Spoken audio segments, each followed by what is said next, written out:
Hello and welcome to Video Revealed. I'm Colin Smith. Let's look at animating motion graphics templates in Adobe Premiere Pro CC. Ready to have some fun?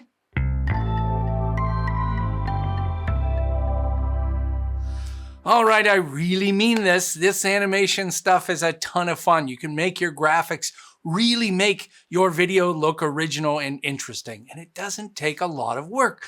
A couple of keyframes here and there. So I'm going to explore making them very simply and then animating them. If you want more information about creating motion graphics templates, I have a tutorial on making them and another one on organizing and importing. Let's go in and start animating. First thing to do is go to the graphics workspace. You can double click on these workspaces to reset them now. You can also go to the window menu and reset them in the workspaces, and there's also keyboard shortcuts. So I'll click on my graphics workspace. It brings up my essential graphics panel on the right-hand side, and we're going to spend most of our time in the edit menu.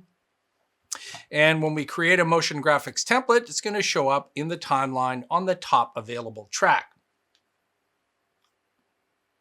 So the easiest thing to do is to start with some text, and I can choose my text tool here, either regular text or vertical text. And I'll click down here around where a lower third would be and type insert text.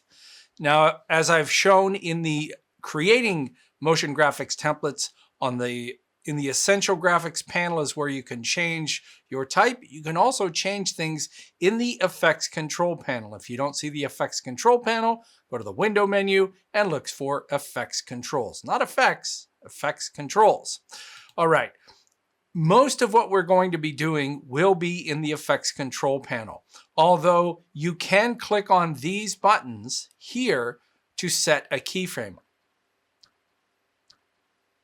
You'll notice that when I create a motion graphics template, it shows up down here in the timeline. If you want to make it longer, you just drag it longer. You want to make it shorter, drag it shorter. It's no different than any other type of clip. Now let's back this up with a graphic behind it. And if you click and hold on the pen tool, you'll see not only the pen tool, but the rectangle and the ellipse tool. I'm going to grab the rectangle and drag this out. Now I did this in the opposite order of what you should do, just so you can see what happens. I'm going to grab the arrow tool and look in the essential graphics panel for the different layers and drag the shape layer below the text layer. I'll just resize that. I want to align these to the center, so I'll select both of them and click on center, center to align them. Maybe make that a little bit shorter. Okay. So I'm going to animate this several different ways. And I'll copy and paste, paste, paste, paste. Okay. So now we've got several of the exact same title. Nothing is happening. It's just sitting there. Let's animate this in several different ways. I'm also going to zoom in so it's easier for us to see. I'm going to zoom into 400%. When you do that, it zooms into the middle of the screen. You have to grab the scroll bars and scroll around till you find your graphic. There it is. All right. So that's the left edge of the screen and the bottom edge. This is where I'm going to be doing most of my animations. You can animate anything, anywhere on the screen. It comes from the right, the left, the top, the bottom. No problem, but we're just going to concentrate on doing something as a lower third, which is very typical of what you do. All right. Okay, the first animation that we can do is just to simply move this over to the left. Right now, when I play, the title is on the screen. Well, what if we wanted it to come from the left and move over to the right? I'll grab the text layer and I'm going to go to what I'm going to call the resting position. Anytime you're creating an animation, you have to have at least 2 keyframes. And I like to call this the initial position and the resting position. The graphics always end up in the resting position, and that's where you read the graphic. That's where you look at it and read it. The initial position is the first position, which is usually not on the screen. It comes from somewhere else. It's either appearing through opacity or position information. So the best way to animate after you've drawn your motion graphics template is to set keyframes for the properties you're going to animate. In our case, we're going to animate position. So go to the resting position and add a keyframe for position. So remember, I've got my text selected. I'll twirl down text. I'm going to close up source text for now, and you'll see our typical position, scale, rotation, opacity, and anchor point. And these are the same as these settings up here. I don't use these motion settings. I use the settings that are in each one of these shapes. Okay, so as I said, I'll click on the stopwatch. We've now got a keyframe. I'll move to the beginning of my animation, and instead of clicking and dragging the graphic itself or the text, I'm going to click and drag. It's called hot text. I'm going to click and drag on here, left and right. If I click and drag left, you'll see we've created a keyframe. So now when we play this animation back, boop, there it is. It just comes up on the screen. Boop. And we could do the same to the rectangle. You can't copy and paste those keyframes, unfortunately. So let's twirl down shape, add a position keyframe, go to the beginning, and do the same thing. Drag that out. And now we have two of those showing up. On the left, on the right. Was that hard? No, it wasn't. You just set two keyframes for each one, and it came right up. Well, I want to show you how the shape behind the text can actually follow the text. So you only need two keyframes. All right, let's go back. I'll delete the keyframes for the shape. So as I showed you before, the text comes out and the shape stays in place. If you move to the Essential Graphics panel, select the shape, and twirl down the pin to, if we choose Insert Text and click on the middle, you'll see all of these show up. That means that the rectangle will follow the insert text. So watch this. I'll go back to the beginning. Boop, there it is. Now the only issue with this is we're not moving the text far enough away to get all the way off the screen. So for that, we'd have to go back over to our text position. And now the text position is going to be controlling that animation. Boop, there it is. You got to make that sound when you're doing it. There it is. So we're now at two keyframes, and that graphic behind it is following it. You can pin as many things to as many other things as you want, so that the text could be moving with the two keyframes, and I could have 10 or 12 other shapes that follow along with it. You can change the position of the rectangle based on the text. So if I felt that this was, if I needed to tighten this up, then I could tighten this up and the animation is still there. If I move this completely away, the animation is still there. So I like to think of moving the rectangle behind the text. To me, that property, I think of it as an offset property because it's relative to the text position. But you don't have to worry about that. Sometimes I get too technical with this kind of stuff, but to me, it's like an offset property. Okay, so that's one way of doing that. We've got the text and the graphic showing up at the same time. Personally, I think that's okay, but maybe that's a little bit boring. I also want to show you opacity, okay? So let's go to the second one here. Remember, we don't have that animated yet. So we're going to animate the opacity. So again, we go to our resting position, set a keyframe for opacity, move to the beginning, and turn the opacity down. Just drag that down to 0, and now the title shows up. Well, remember the shape? We could pin the shape to insert text. Well, watch what happens when we pin the shape with opacity. Doesn't work. It does not work. So you can't pin opacity. You can't pin masks, and I'll show you masks in a second. So the pinning for the shape, we'll turn that off. It does not work. If we wanted to animate the shape doing the same thing, then we would set an opacity keyframe. And even though this is twirled down, you see when I've got the text twirled down, you see it looks like a circle. That's telling you that there are collapsed keyframes in that property, but we can still hold the shift key and I can move around. So I know I've snapped this on that point and I've set a keyframe at 100% opacity, go back to the beginning and drag that opacity down. And now we've got both of these turning on. Well, it's really simple. If I twirl the text down, what if the opacity changes after? So now we have the rectangle and then the text. The rectangle and then the text. I encourage you to do these kinds of things, not have very regimented keyframes where everything is starting.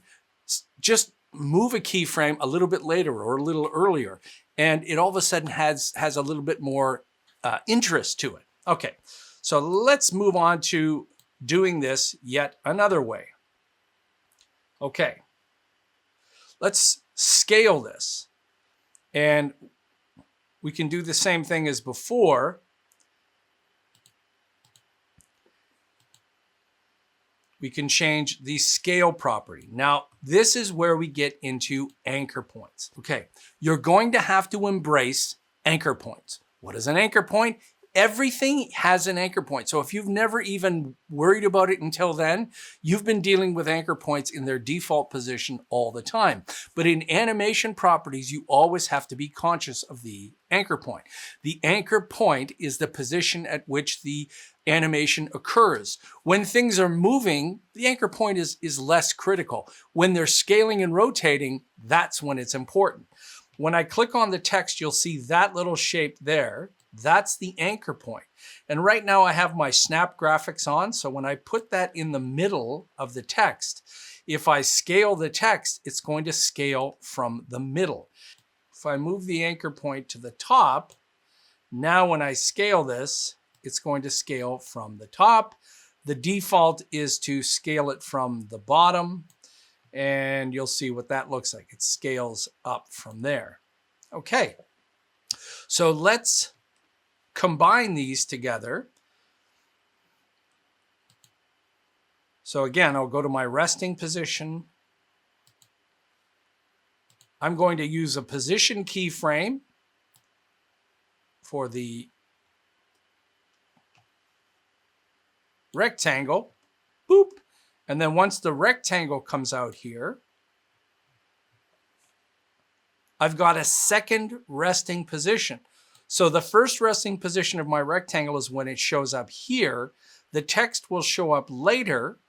I'll click and scale this. I'll move back to this holding shift and I'll turn this down to 0. So now we've got this. Boop, boop. There we go. Goes over, comes up. Goes over, comes up. Those little things will make all of your motion graphics template just a little bit more interesting.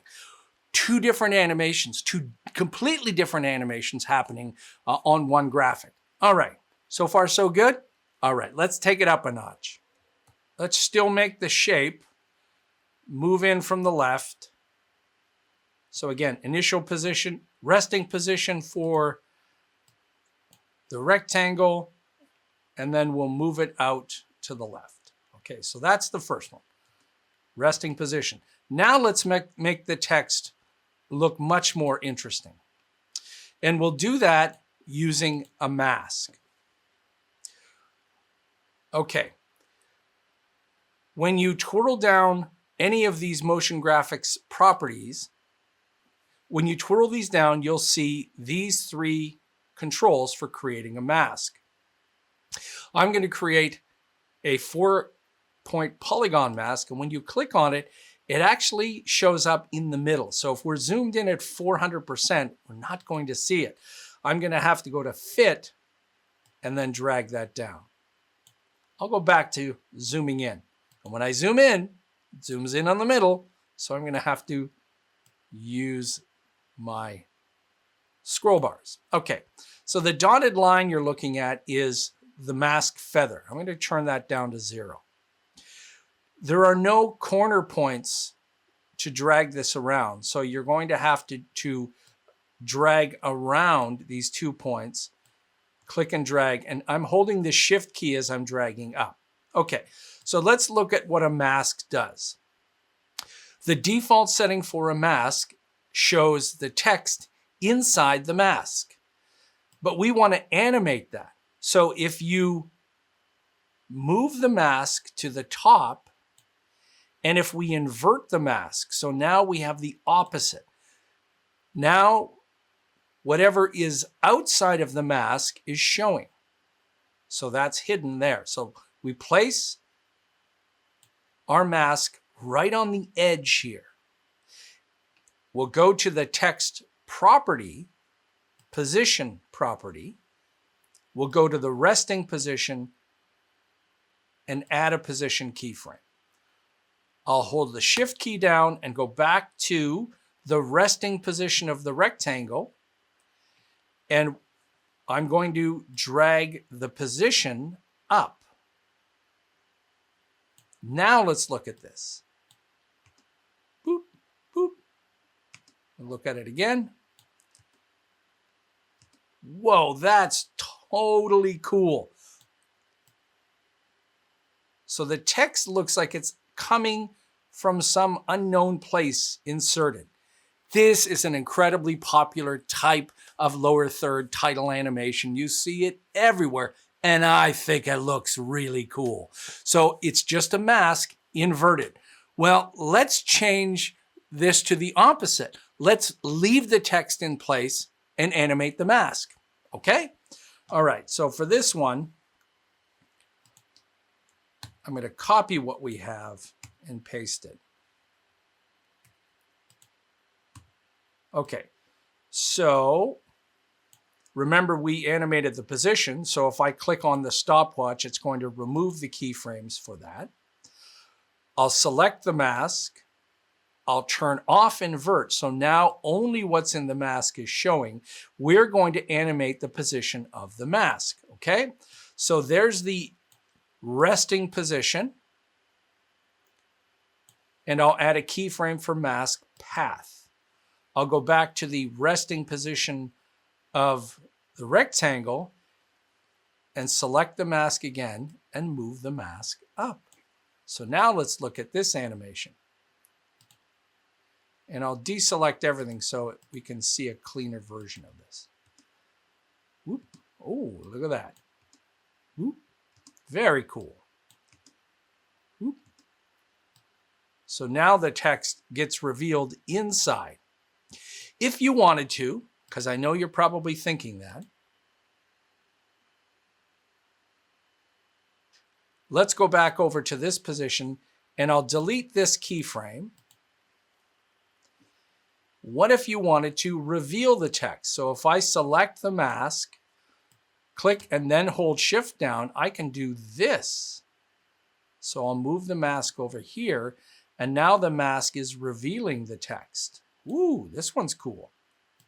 So let's go and play this back. Again, I will have nothing selected. So I'll go slow on this one so you can see it, and the text reveals. This is also a very popular and cool kind of title where the text comes out. You can't have it like the text is being drawn letter by letter by letter. I'm going to have another tutorial in the future about creating source text properties and bullet points that explains that a little bit easier. The other thing that's important about that mask is right now our mask ends right here. To be safe, you would have to zoom out, and the resting position of that mask, you would have to make sure it's pretty far. And here's the problem with that. And the reason you want that wider is maybe somebody's typing a very long lower third. And the problem with using a mask and spacing it out, look at how fast that animation occurs now that we had. Look, boop. You can almost not see that text come out because there's a relationship to the distance of the mask and the time. We've moved the position of our mask further, but we've kept the time the same. You could change the keyframe. So if we wanted to, we could take that keyframe for drawing the mask and move it down so it is a little bit slower. So it's something to keep in mind. Also, which we're going to get into this in a bit, you're probably asking yourself, well, can I use ease in and ease out? You can't on masks. You can on animating properties of text and the rectangle. Okay, let's take this up a notch a little bit more. Okay, if you like that, then you'll really love this. Okay, let's go back to zooming in. Let's go back to scrolling over to here. Okay, so we're back to no animation at all. And here's what I want to do. I want that rectangle to not only start off screen, but I want the size of the rectangle to look more like it's a little slice. I want the slice to fly up, and then I want the slice to grow. So we're actually going to have 3 keyframes just for the rectangle itself. So we'll start at the resting position. And I'm going to choose path, not position. So that's my resting position. I'll select the shape, and this time I'll drag that corner over to here. And you'll see we've created a new keyframe. So now the path is changing. I'll go to the beginning. I'll set a position keyframe at this point. I don't really need a position keyframe here, but when we go to the beginning, I'll drag that down. So now we have this. It comes up and then it reveals. Ooh, very nice.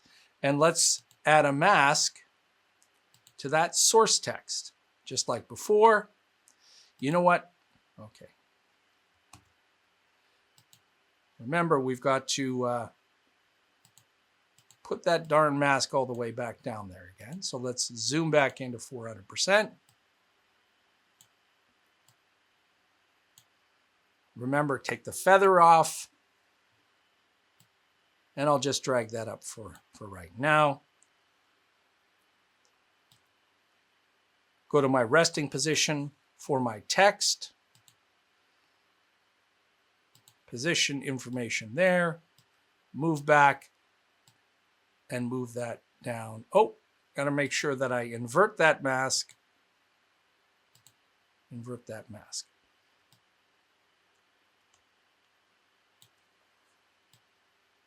Okay, so now let's go look at that whole thing. That is pretty cool. And we could have had that slice could have come from anywhere. So that slice could have come from the completely opposite side and zoomed all the way in and animated and then grown at any point. So that's a little difference between changing the actual path shape. And there's a ellipse tool and a pen tool. So you could draw any shape and animate that shape and changing that path.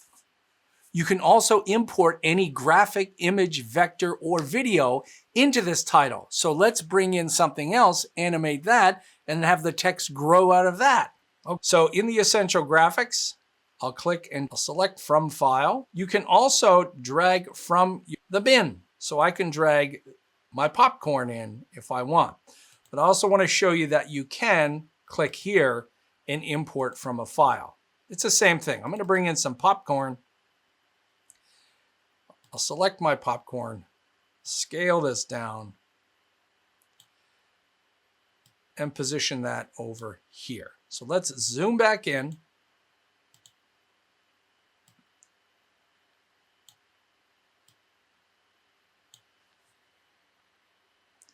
Make my popcorn a little bit bigger. Okay. I'll drag my text over a little bit. Okay. So we want this popcorn to pop up from the bottom and rest in place. So let's go to the resting position of the popcorn, which would be about here. I'll set a position keyframe, go back to the beginning, and we'll just move it down. So now the popcorn comes out. Oh, a little bit slow. Let's make that a little faster. Oh, a little faster. All right. I also want that to look a little bit more natural. So I'll right click and choose Bezier. Changes the keyframe, and now the popcorn, boop, looks a little bit easy, a little bit nicer. But I want to take this a step further. This one little thing is going to, again, make your motion graphics template just look a little bit more interesting. Instead of the popcorn coming from the bottom and hitting that position, I actually want that popcorn to overshoot the resting position. So go a little bit further and come down. And all you have to do is just make it go a little further. I also want to show you a little thing that I've been doing recently to make this easier. Here, that's where I want the popcorn to go a little further. But I don't really know how much further because that's the resting position. It's harder, I think, to come into here and gauge where you're going to go. I think this is better. Go after the resting position, then pop it up just a bit, then move this keyframe earlier. This is the overshoot position. So now watch my popcorn. Boop. Boop. See that? Comes out just a little bit like that. Now, what if we wanted the text and the graphic to show up on the right-hand side after the popcorn comes up? Well, I want to show you a little trick using any effects that we want. So if we go to our effects, any of these effects will work. I'm going to drag in Gaussian blur, and when I drag it in, it's below the text and the shape. I can't have the effect show up after the popcorn, which is kind of useful. I'll set this to horizontal and watch what happens. I can now have this blur in, and it's not going to blur and disappear. So I would have to do two things. I would have to blur this. So this is my initial position, and I'll add blurriness here, and I'll twirl down. And for these, I would make the opacity 0. And set a keyframe for opacity. And we've got a keyframe for blurriness. And this will be the resting position of our text. So now we're at 100% opacity. And the blurriness is 0. So now let's look what happens. Popcorn, whoop. Popcorn, whoop. Pretty cool, right? Let me show you an even better one, and that's the crop tool. I use this all the time. The crop tool does just that. It crops pieces out, and it's perfect for using for titles. Okay, I crashed, so I had to pick up where we left off. Let's add the crop effect, and we'll reveal both the rectangle and the text. So back into our effects, I'll search for crop effect and drag that in. And it goes above the popcorn. I'm going to change the right-hand value. So watch this. As I drag that up, it will reveal that. So again, we'll go to our resting position for text, which would say we'll right there, put this at 100, put this 0, move to our initial position, and we'll set this at 100%. So now let's look. Popcorn comes up, text comes out. Oh, maybe too quick. Popcorn's up, text comes out. Yeah, maybe still too quick. Reveal that. And let's make this ease in. Ooh, maybe a little bit.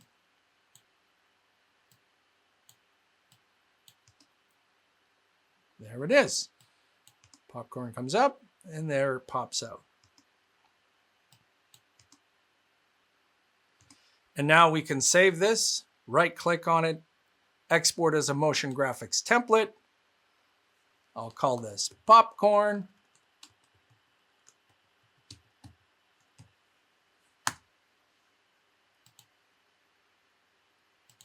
Now all I have to do is browse for my popcorn. There it is. Drag it on. And there's my popcorn. All right, there's some great compelling animations done very, very simply with only a few keyframes. You can start adding this to all of your videos today and make things look really interesting and unique. All right, if you're new to Video Revealed and you thought this was informative, take a moment and subscribe. We've got lots of new tutorials coming. I promise to do a ton of stuff on motion graphics templates.